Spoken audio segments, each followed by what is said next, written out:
¿Se ve la imagen? Sí, doctor. Ya. A ver.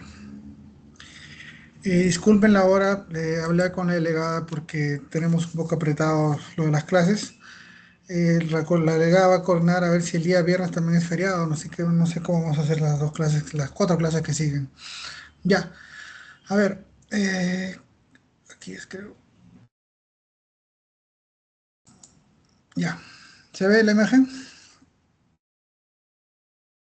Sí, doctor. Ya, a ver, el tema que a continuación vamos a tener es inmunomoduladores, ¿ya? ¿Qué son los fármacos inmunomoduladores? Son fármacos que tanto van a estimular o van a inhibir la respuesta inflamatoria y la respuesta inmunitaria. Entonces van a hacer que ante una determinada enfermedad o patología, puede ser una enfermedad autoinmune, como por ejemplo puede ser artritis reumatoidea, artritis psoriásica, lo que es esclerosis múltiple o también artritis idiopática juvenil sistémica o también poliarticular o también en trasplantes, ¿no? Tanto en la prevención o rechazo o también en cánceres, por ejemplo, cáncer de colon, pulmón, riñón y mieloma múltiple que se utiliza mucho, va a hacer que la enfermedad pueda disminuir tanto estimulando el sistema inmunitario o inhibiendo el sistema inmunitario para que no se ataque mayormente en enfermedades autoinmunes o también en trasplantes para que ante un trasplante o de órgano no lo rechace, ¿ya? Entonces, de nuevo, tanto estimula como inhibe, no se va a tocar ni corticoides, no se va a tocar ni vacunas, ni se va a tocar antihistamínicos. Entonces, aquí vamos a ver que en general que tiene cierto efecto, en este caso autoinmune, las citocinas en esclerosis múltiple, los anticuerpos monoclonales tienen antitiremodea también en lo que es trasplantes y otras inmunoproteínas en psoriasis y los inhibidores de la calcinuria en el trasplante y los tiostáticos también en los trasplantes, ¿no? Entonces, queda claro que solamente van a haber dos grupos grandes, ¿no? Los que estimulan la respuesta inmunitaria y los que inhiben la respuesta inmunitaria y también por ende la inflamación. Entonces, aquí vamos a dividir en dos subgrupos, las citocinas y lo que son los anticuerpos. Y los anticuerpos se van a dividir en anticuerpos policlonales y monoclonales. Entonces, comenzamos con las citocinas. Son glucoproteínas solubles de bajo peso molecular que se van a clasificar de manera estructural en interferones, interleucinas, factores estimulantes de colonias, interleucina 1 y quimosinas, y por sus efectos inmunológicos en hemopoietinas, en quimiosinas, en citocinas de inmunidad innata, inflamación y citocina de inmunidad adaptativa. Su mecanismo de acción es que actúan como hormonas y su importancia, por ejemplo, es que inhiben la replicación vírica y activan la inmunidad antivírica. Entonces hacen que el patógeno no aumente y también hacen que la inmunidad del sistema inmunológico, el momento que congelan al patógeno, el sistema inmunitario lo ataque y lo elimine. Entonces, al tener contacto con el agente patógeno van a reducir la proteína sinasa, va a inducir la proteína de complejo de principales puntualidad que es clase 1 y también van a inducir a la inmunoproteasa a que presente mejor los péptidos víricos de los linfocitos T, citolíticos, citotóxicos y CD8. Y también van a inducir al sistema regular de la apoptosis por vía regular que es la P53. Entonces, aquí entre los fármacos que se va a ver, estamos el interferón alfa, que se utiliza mucho en cáncer, pero el problema es que es la contraindicación. En personas que tienen cardiopatía, nefropatía, hepatopatía, no se debe usar, ¿ya? El sagramostin se usa en trasplante de médula, ¿ya? Pero siempre y cuando hay un mayor de 10% de meloblastos leucémicos, ¿no? Y la adeleuquina, que se utiliza en cáncer renal, pero está contraindicado en cáncer avanzado, en cardiopatía y en una infección aguda, ¿no? En una infección aguda no se utiliza adeleuquina, ¿no? El segundo subgrupo, que son los anticuerpos, aquí se va a subdividir en anticuerpos policlonales y anticuerpos monoclonales. Con respecto aquí vamos a ver pues que la hemoglobina humana, por ejemplo, causa cefalea, la hemoglobina humana antirrábica, antitétnica, hepatitis A o B también te va a causar fiebre, y la hemoglobina animal antianimal y antivenenos, que es antisocial, te va a causar cefalea. Entonces, en los tres no se utilizan en hipersensibilidad o a hemoglobina, ¿no? Ahora, esto se va a dividir en anticuerpos policlonales y monoclonales. Bueno, aquí básicamente la hemoglobina G policlonal, el mayor porcentaje la tiene el G1, que es un 70%, el G2 que un 25%, el G3 un 3%, un G4 un 2%. Y esto hemoglobina A y hemoglobina M, ¿no? Que son productos diferentes de los linfocitos B del donante. Puede ser de origen humano o animal. La del donante de la hemoglobina G, por ejemplo, lo normal es un donante sano, ¿ya? O un hiperinmune, que es un paciente sano que ha pasado la enfermedad, o un convaleciente que es recién que está saliendo de la enfermedad, ¿no? Bueno, aquí las indicaciones son inmunodeficiencias, enfermedad bacteriana, por ejemplo, el tétano, víricas como la rabia, hepatitis, picadura, mordeduras de animales venenosos y el riesgo de transmisión de enfermedades infecciosas durante la transfusión, ¿no? ¿Por qué? Porque toda transfusión sanguínea siempre hay un riesgo. La mayor casuística de casos de contagio de infecciones con hepatitis B en un hospital hospitalaria es por transfusión sanguínea. Entonces hay que, ojo, corroborar la carencia de hemoglobina A. ¿Por qué? Porque si tiene hemoglobina A va a causar una reacción anafiláptica, un shock anafiláptico. Ahora, las inmunoglobulinas animales pueden causar reacción anafiláctica, sí, pero un costo-beneficio. Entonces, si tú puedes utilizar ante un paciente de un veneno animal, pues obviamente puedes utilizar entre la oveja y caballo. Lo mejor es que tengas justamente la oveja, que te causa menos reacciones anafilápticas. Aquí el segundo subgrupo es anticuerpos monoclonales, que aquí se va a subdividir en anticuerpos monoclonales antimorales y antipatógenos. Entonces aquí vamos a ver que la ventaja principal de estos anticuerpos monoclonales es que es su alta especificidad, es muy sensible. Su desventaja es que tiene una elevada inmunogenicidad, es como que una explosión, rápido a cala. Con respecto al origen es animal, su desventaja es la efectividad, porque tiene problemas de hipersensibilidad y aquí básicamente actualmente se utilizan anticuerpos monoclonales quiméricos humanizados y humanos, con genes de inmunidad G humanos, ¿no? Y esto, como le digo, se va a subir en monoclonales antitumorales y anticuerpos monoclonales antipatógenos. Acá el antitumorales, obviamente tumorales, se utiliza en cáncer. Y aquí el ejemplo principal es el ipilimumab, ¿no? Que activa la respuesta inmunitaria del linfocito T frente a tumoraciones. Y el antipatógeno, aquí pues básicamente se usa el palivizumab, que es básicamente un uso de virus respiratorio sincicial, ¿no? Cualquier enfermedad de uso vírico respiratorio sincicial se usa el palivizumab. Ahora, aquí hay un tercer subgrupo de los anticuerpos, que es pequeñas moléculas que estimulan la respuesta inmunitaria. Entonces aquí básicamente tenemos la lenalidomida y la pomalidomida, ¿no? Que se utilizan los dos en lo que es el mieloma múltiple. Y lo que van a hacer, o cómo es la fisiopatología o el mecanismo de acción, que se unen, inhiben al cerebrón, y esto va a controlar los factores de transcripción, ¿no? Aquí en estas tablitas que es un resumen de todo, en el cual le van a ver que pues, tanto los dos van a utilizarse en lo que es el mieloma múltiples, ¿no? Y que está contraindicado en mujeres embarazadas. Había hablamos de los fármacos que estimulan o redirigen la respuesta inflamatoria. Ahora vamos a hablar de los fármacos que inhiben la respuesta inmunitaria e inflamatoria.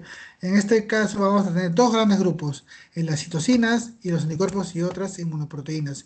Y estos anticuerpos y otras inmunoproteínas se van a dividir en nueve subgrupos. Con respecto a las citocinas, su efecto inhibidor es básicamente el factor de crecimiento B, ya el más comercializado es justamente el interferón B, beta, y también el efecto inhibidor son la interleucina 10. El mecanismo de acción se desconoce y tiene efectos en el factor de crecimiento beta con un efecto antiinflamatorio y su uso básicamente es en esclerosis múltiple. Y lo que va a ocasionar es que va a mejorar la integridad de la barrera hematoencefálica porque es demasiado permeable al linfocito T, ¿no? Entonces está contraindicado si atraviesa la barrera hematoencefálica en qué? en embarazos, ¿no? Con respecto al segundo subgrupo de los fármacos que inhiben la respuesta inflamatoria y inmunitaria, vamos a tener los anticuerpos y otras inmunoproteínas. Aquí vamos a dividir dos grandes grupos, en enfermedades autoinmunes y trasplantes. En enfermedades autoinmunes vamos a tener la hemoglobina humana, que se indica en trombocitopenia, autoinmune, síndrome Guillain-Barré y enfermedad de Kawasaki. Y en trasplantes se utiliza la hemoglobina animal o antilinfocíticos o timocitos humanos, que se da en trasplantes en la prevención y tratamiento de rechazo renal agudo o en la enfermedad de injerto halogénico contra huésped. Ahora, estos anticuerpos y otras inmunoglobulinas se van a dividir en 9 ítems. En este caso, con el primer ítem tenemos los floriconales, ¿ya? Que tiene también efectos inmunosupresores, mecanismo de acción desconocido. Su uso básicamente es en isoinmunizaciones RH, trasplante renal, trombocitopenia autoinmune, Guillain-Barré, Kawasaki, Myasthenia gravis, polineuropatía inflamatoria crónica, y su riesgo principal es que también produce mucha reacción anafiláptica. En realidad, todos estos fármacos inhibitorios o estimuladores, el gran detalle es que producen reacción anafiláctica, ¿no? Entonces, aquí vamos a ver en estos, que es bastante los anticuerpos clonales inhibidores de la respuesta inmunitaria, que se van a inhibir en enfermedades autoinmunes, por ejemplo, el iblisibab, adalimumab, el cetulizumab pegol, que básicamente es antitis reumatoidea, en cánceres, el bevacizumab, que va básicamente en cáncer de colon, pulmón, no microcítico, riñón y glioblastoma. Les digo, son bastantes. Aquí seguimos enfermedades inmunitarias como el globap en reumatoidea, el canakinumab, que es también en artritis idiopática juvenil sistémica, el tizumab, que es artritis reumatoidea, y también el natalizumab, que es en esclerosis múltiple. Y el ustekinumab, que es la psoriasis en placa, artritis psoriásica, y el belimumab, que es el lupus eritematoso sistémico, ¿no? Son nombres un poco difíciles, ¿ya? El tercer subgrupo de los anticuerpos y otras inmunoproteínas tenemos los anticuerpos que bloquean los factores de crecimiento, citocinas y o sus receptores. Entonces, aquí básicamente lo que es, van a bloquear el anticuerpo monoclonal de factores solubles, que es el factor de crecimiento vascular endotelial, ¿ya? Y entonces van a favorecer la proliferación celular. Aquí se utiliza muy utilizado en lo que es en uso de trasplantes, pero también en degeneración macular y enfermedad excesiva e incontrolada de respuesta autoinmune, ¿no? El cuarto subgrupo tenemos anticuerpos que bloquean las moléculas de adhesión. Son moléculas implicadas en procesos de migración celular. Entonces las células se extravasan y llegan al tejido, ¿no? Entonces aquí tenemos el natisilubab y el bedusilubab que bloquean la integrina alfa 4 involucrada en la extravación de células de la mucosa intestinal, y básicamente el principal uso es en la enfermedad inflamatoria intestinal. El quinto subgrupo tenemos anticuerpos que bloquean el complemento. Entonces aquí vamos a tener, por ejemplo, el bloqueo del factor C5 de complemento. Entonces va a causar la inhibición de la formación del complejo de ataque a la membrana celular. Su uso básicamente es en hemoglobinuria paroxística nocturna y síndrome urémico atípico. El sexto subgrupo de los anticuerpos y otras inmunoproteínas, tenemos aquí a los anticuerpos que bloqueantes de hemoglobina E. Entonces aquí básicamente se utiliza en asma grave, ya que tiene un gran poder inflamatorio, ya el de los mastocitos de la hemoglobina E. Entonces su bloqueo va a favorecer la no inflamación, ¿no? La no activación de la cascada de inflamación y su uso en asma grave, ¿no? El sexto subgrupo tenemos las inmunoproteínas inhibidoras de la respuesta inmunitaria. Aquí vamos a ver también que regula el exceso de citocinas proinflamatorias, tanto la interleucina 1 y factor de necrosis tumoral alfa, tanto en enfermedades autoinmunes como en trasplantes, ¿no? El atraseneb, el etanercept, que se utiliza en la artritis reumatoidea, el anaquira también artritis reumatoidea, y el abatacept también artritis reumatoidea, ¿no? Y el belatacept, que se utiliza como profilaxis de rechazo de trasplante renal. Con respecto a los inhibidores de la calcinuria, aquí pues lo que se trata es inhibir la calcinuria. Entonces va a inhibir selectivamente la activación de linfocitos T. Su uso es primordialmente en trasplantes y profilaxis de rechazo de órganos, ¿no? Ahora, el riesgo es que tanto las inmunidades animales que te va a causar las reacciones anafilácticas, sobre todo por la inmunidad G, ¿no? Y se usa el uso concomitante de corticoides para disminuir en el posible caso que una reacción anafiláctica los efectos anafilácticos, ¿no? Aquí tenemos la ciclosporina y el tracolimus, que los dos es en trasplante de órganos. Y finalmente, el de citostáticos, con el más usado es acá el metotrexate, ¿ya? Se usa también en trasplantes, en antinoplásicos, ¿ya? Y enfermedades autoinmunes. Entonces, aquí vemos el sirolimus, y microfenonato mofetilo y el microfenonato de sodio. Se utiliza mucho en trasplantes, ¿ya? Y por ejemplo, en mujeres en periodo de lactancia no se utilizan los dos últimos, ¿no? Y acá tenemos la acetoprina, que también se utiliza en trasplantes, y aquí la que le sigue, ¿no? El más usado acá es el metotrexato, ¿no? Que inhibe la proliferación celular, ya la indicación es anatitis reumatoidea, artritis idiopática juvenil y psoriasis, ya tiene muchos efectos gastrointestinales, es que tiene que tener mucho cuidado, ¿no? Y la contraindicación principal de metotrexato puede ser insuficiencia hepática renal, abuso de alcohol, ¿no? Inmunodeficiencia, infecciones graves, estomatitis, enfermedades ulcerosas gastrointestinales, embarazo, lactancia, etcétera, ¿no? Y también el uso de la leflunomida en la artritis reumatoidea. Creo que es el último. Sí, es el último.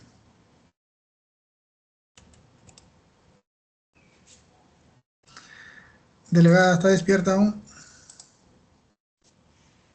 Sí, doctor. Ya. Trata de hacerlo más rápido. Traten de guiarse de los grafiquitos, ¿ya? Que es lo más resumido que puedo hacer.